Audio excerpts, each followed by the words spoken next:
नमस्कार दोस्तों, जय श्री श्याम। आपके क्वेश्चन में हमेशा एक कंफ्यूजन रहता है कि सर म्यूचुअल फंड में अगर हम इन्वेस्टमेंट करते हैं तो बोला जाता है कि पोर्टफोलियो में कम से कम फंड हमको रखने चाहिए, ज्यादा फंड में इन्वेस्टमेंट नहीं करना चाहिए। लेकिन सर ये वाली बात तो हमने काफी सुनी हुई है कि सर मिनिमम से मिनिमम फंड में इन्वेस्टमेंट करो। लेकिन सर एक्चुअल में इसके पीछे लॉजिक क्या है, क्यों बोला जाता है कि पोर्टफोलियो में ज्यादा फंड नहीं रखने चाहिए? अगर आपकी भी इस तरीके की सोच है, इस तरीके का कंफ्यूजन है, तो आज की वीडियो में कंप्लीट डिटेल आपको बताई जाएगी। सब कुछ आसानी से क्लियर होने वाला है, इसलिए पूरा वीडियो वॉच करना, बिल्कुल भी स्किप मत करना। अब देखो, पहली चीज तो अगर मैं बात करूं म्यूचुअल फंड की, ठीक है, तो म्यूचुअल फंड में क्या होता है, मोस्टली हम जब इन्वेस्टमेंट स्टार्ट करते हैं तो उस टाइम हमको ये लगता है कि भैया अभी के टाइम में ये फंड अच्छा है, हम इसमें इन्वेस्ट कर देते हैं। लेकिन जैसे जैसे हमको इन्वेस्टमेंट की नॉलेज होती है, हमको पता चलता है कि भैया इससे भी बेटर फंड मार्केट में है, हमको इसको कैरी कर लेना चाहिए। तो ऐसे करके जब हम इन्वेस्टमेंट करते हैं तो मल्टीपल फंड्स हमारे पोर्टफोलियो में हो जाते हैं। लेकिन आपने अगर मेरी वीडियोस वॉच करी हैं तो मैंने आपको हमेशा बोला है कि 7 फंड से ज्यादा पोर्टफोलियो में फंड नहीं रखने चाहिए। मिनिमम से मिनिमम रखने चाहो तो 2 रख सकते हो, 3 रख सकते हो, और ज्यादा से ज्यादा रखना चाहो तो 7 फंड सफिशिएंट है। इससे ज्यादा फंड पोर्टफोलियो में कैरी नहीं करने चाहिए। अब सर इसके पीछे का लॉजिक क्या है, चलिए लॉजिकल हम थोड़ी बात कर लेते हैं। अब मान लीजिए, मोस्टली आपने देखा होगा म्यूचुअल फंड में जो कैटेगरीज होती हैं, ठीक है, एक क्या होती है आपकी लार्ज कैप, एक होती है आपकी मिड कैप, एक होती है आपकी स्मॉल कैप, इसके बाद आपकी आती है आपकी फ्लेक्सी कैप, इसके बाद आती है हमारी मल्टी कैप। ठीक है, अब यहाँ पे क्या होता है, जैसे मान लीजिए अभी कैटेगरी हो गई, जैसे स्मॉल कैप कैटेगरी हो गई। अब मान लीजिए स्मॉल कैप कैटेगरी का कोई सा भी आपने एक फंड कैरी कर लिया, जैसे फॉर एग्जांपल आपने ले लिया SBI स्मॉल कैप, ये आपके पोर्टफोलियो में क्या हो गया, फंड आपने कैरी कर लिया, इसमें इन्वेस्ट कर लिया। अब मान लीजिए आपको स्मॉल कैप कैटेगरी का एक इंडेक्स फंड दिखा, वो मार्केट में अच्छा परफॉर्म कर रहा है। जैसे फॉर एग्जांपल हम मान लेते हैं HDFC स्मॉल कैप 250 इंडेक्स। आपने इसमें क्या करा, इसमें भी इन्वेस्ट कर दिया। अब आपको लग रहा है कि भैया स्मॉल कैप कैटेगरी में एक और फंड है जो अच्छा परफॉर्म कर रहा है मार्केट में। जैसे हम बात कर लेते हैं मोतीलाल की। आपने देखा भैया मोतीलाल स्मॉल कैप फंड है, मार्केट में अच्छा परफॉर्म कर रहा है, आपने इसमें भी इन्वेस्ट कर दिया।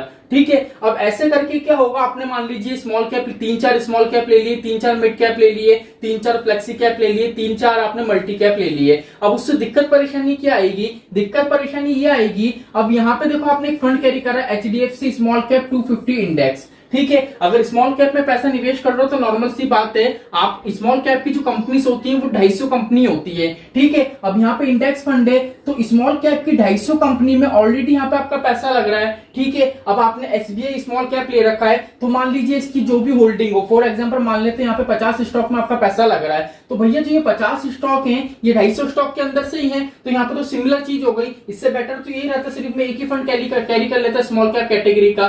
कहने का मतलब यही है, अगर आप मल्टीपल फंड कैरी कर रहे हो, ज्यादा से ज्यादा फंड कैरी कर रहे हो और एक ही इंडेक्स के वो फंड हैं, तो फ्यूचर में जाके आपको दिक्कत परेशानी आ सकती है। बिकॉज नॉर्मल सी बात है, अगर मिड कैप कैटेगरी का फंड है तो यहाँ पे 150 स्टॉक में पैसा लगेगा। अब यहाँ पे आपने मिड कैप कैटेगरी का इंडेक्स फंड भी कैरी कर रखा है और मिड कैप कैटेगरी के आपने 2 से 3 फंड और कैरी कर रखे हैं, तो इसका कतई मतलब नहीं होगा। इसलिए बोला जाता है कि भैया मिनिमम से मिनिमम फंड में इन्वेस्ट करो। यही सीधा सा लॉजिक है, क्योंकि यहाँ पे क्या होगा, आज नॉर्मल सी बात है 250 कंपनी में यहाँ पे आपका पैसा लग रहा है, पूरे की पूरी 250 कंपनी में पैसा लग रहा है। अब यहाँ पे मान लीजिए 50 होल्डिंग है, तो भैया जब आप इसकी ओवरलैपिंग चेक करोगे तो 250 में से 50 कंपनी सिमिलर है, तो ओवरलैपिंग यहाँ पे आपको देखने को मिल जाएगी। पहला लॉजिक ये हो गया। और दूसरा लॉजिक क्या होता है, जब भी हम किसी पर्टिकुलर कैटेगरी में निवेश करते हैं, जैसे फॉर एग्जांपल आपने स्मॉल कैप कैटेगरी में निवेश करा, तो यहाँ पे काफी निवेशक का रहता है कि भैया मैं तो मार्केट से काफी अच्छा रिस्क ले सकता हूँ, लेकिन थोड़ी स्टेबिलिटी भी चाहिए, तो मैं लार्ज कैप कैरी कर लेता हूँ, फ्लेक्सी कैप कैरी कर लेता हूँ। तो ये माइंडसेट आपको नहीं रखना है। क्यों नहीं रखना है,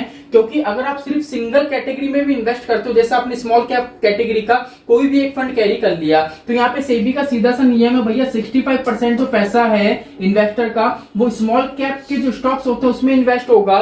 बाकी का जो 35% पैसा बचा है वो यहाँ पे फंड मैनेजर लार्ज कैप में डालेगा और मिड कैप में डालेगा। ऐसा नहीं होता आपने स्मॉल कैप में निवेश करा तो पूरा की पूरा पैसा आपका स्मॉल कैप में लगेगा। वहां पे फंड मैनेजर को एक वो रहता है कि भैया सेबी का सीधा सा नियम है कि इतना पैसा हमको स्मॉल कैप में डालना है, बाकी पैसा यहाँ पे हमको मिड कैप में और लार्ज कैप के अंडर डालना है। ऐसे आपका flexi cap, multi cap, mid cap सारी कैटेगरी में इस तरीके के लॉजिक होते हैं। तो इसलिए यहाँ पे बोला जाता है कि भैया अगर आप इन्वेस्टमेंट कर रहे हो तो मिनिमम से मिनिमम फंड कैरी करो, क्योंकि आपको क्या लगता है कि मिड कैप कैटेगरी का ये फंड अच्छा है, ये फंड अच्छा है, ये फंड अच्छा है, अगर मैं इसको कैरी कर लूंगा तो मुझे फ्यूचर में रिटर्न अच्छा मिलेगा।